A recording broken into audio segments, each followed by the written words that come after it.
Good evening, everyone. So for those of you who don't know me, my name is Alex Feynman, and I have the distinct honor of being Kyle's best man. Thank you. I know, right? For some reason, he felt it safe to hand me the microphone and let me talk in front of everyone without actually looking at this speech, so good luck. To start, when I found out I was actually going to be the best man, it was not actually Kyle who told me. Kathy actually approached me, and Kyle had this whole elaborate thing set up, and Kyle walked up to me and said, "I'm so happy you're gonna be my son's best man." So Kathy, thank you for that honor. I really do appreciate it. So I've known Kyle now for about 10 years, and Monique probably around 7 or 8 years. And suffice it to say, I've never known Kyle to be more happy and level-headed than since you two started dating. But I would be remiss in my duties if I did not give everyone here an insight into their lives. So I only have a few moments, so I'm only gonna have 2 quick stories for you. The first story is just before you two started dating. Kyle, you had just finished a 17-hour work shift. See, the way I say I love you apparently is with fireworks. So after working a 17-hour day... You gotta tell that because I was asleep. On one drunken night, I was out with some friends, including Zimm, and some people at the wedding, Richard. The best man. So a few of us happened to go to a party that night where Monique happened to be. My good friends decided it'd be really funny to share in the kegger they had just gone to. And decided that it would be such a grand idea to visit our friend Kyle. So a few of us left the party and went back to the house. We went to his house after a kegger to surprise him and say hello to him. By breaking into my room and igniting fireworks as I slept. The fireworks story is my favorite. I love that story, it's great. Somebody came up with the idea of saying hello with fireworks. Maybe it was me, I don't know, I don't remember. After, let's say, a few drinks, someone, I was very drunk, it could have been me, decided that it might be a good idea to light off some fireworks in Kyle's room. It's the story that everybody likes to blame Zimm for setting off fireworks, but that was really like Monique and Richard. That was Richard and Monique made that happen. And then we went into the room, thanks to Alex, who had the key. And by then, at this point, a plan had formulated that not only were we going to say hi to Kyle, but we were going to surprise him with bottle rockets in his bedroom, contained in a cooking pot. So fireworks in hand, that's our house. The best man, who was also the landlord at the house they used to live in. So fireworks in hand, we break into Kyle's room while he's sleeping. But we were like, no, let's go visit Kyle, we said. I wanted to go visit Kyle. Zimm leads the way wearing a ski mask, I believe. And it wasn't a ski mask, it was a paintball mask. Wielding a lighter. Paintball mask, totally different. And a cooking pot full of firecrackers and bottle rockets, probably really loud. Woke Kyle up. We're sneaking into the room, and he rolls over, looks at all of us, and says, "Oh, hey, guys." And the weird thing is Kyle saw us and was like, "Hey, guys." I woke up, and I was sleeping in my big fluffy bed, and I looked at my friends and said, "Oh, hi, guys." And then curls back up in his blanket and goes back to sleep. And I pulled my covers up and leaned back on my side. I was so happy to see my friends, to care about what I was doing, considering I wasn't able to party that night. So there I am, standing with a significant number of lit fireworks in my hand. Set up fireworks in a giant cooking pot. Now, you have to understand, in our altered state, let's say, we thought that bottle rockets, when you take the sticks out, stay in place. The geniuses took all the sticks off the bottle rocket. They do not stay in place. They go everywhere.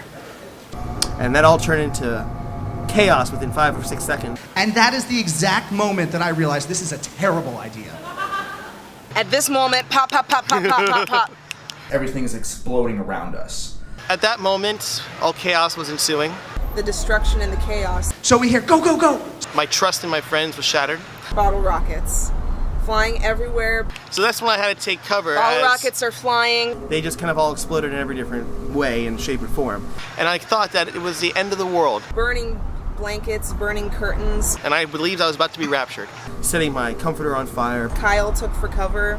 Burning an American flag. And we're running out of the room. Except for Zimm. The collaborators forgot to take Zimm with them. So he was caught in the room as well, under fire. Sorry, Zimm. So the last thing I remember from that is running, screaming from Kyle's room, And he saw firsthand how bad of an idea it was when my comforter caught on fire.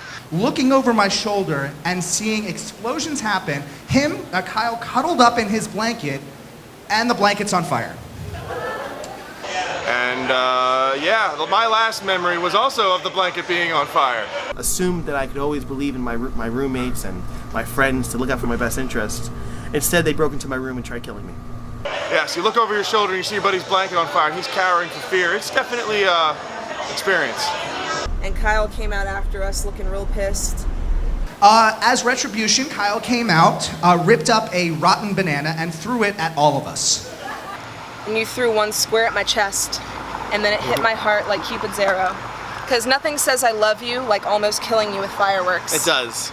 The first thing he does is he comes out of his room with an army helmet on and an undershirt and boxers, glares at all of us, and pulls out his BB gun, which has been fully charged, and then shoots at Zimm as he's running out of the back door.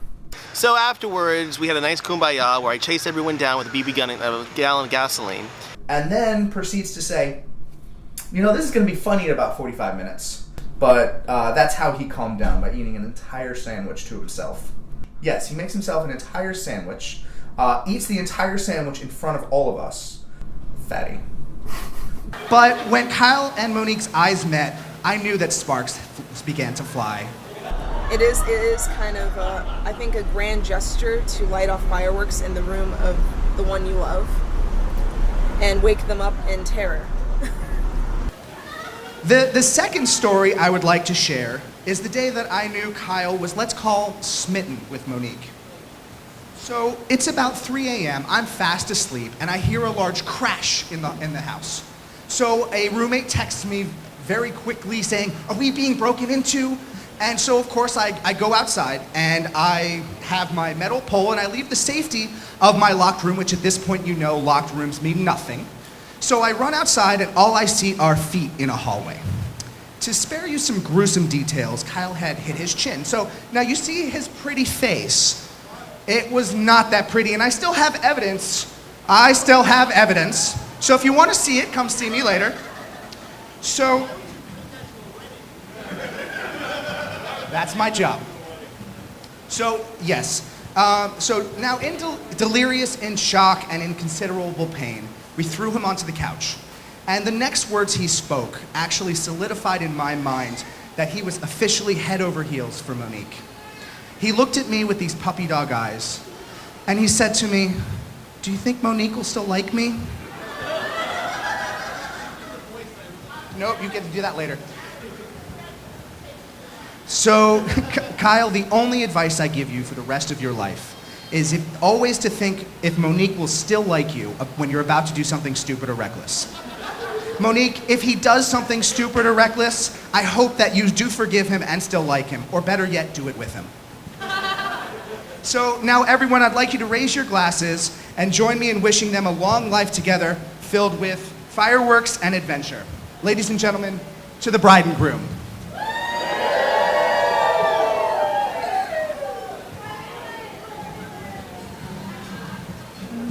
Big warm round of applause for Alex, everyone.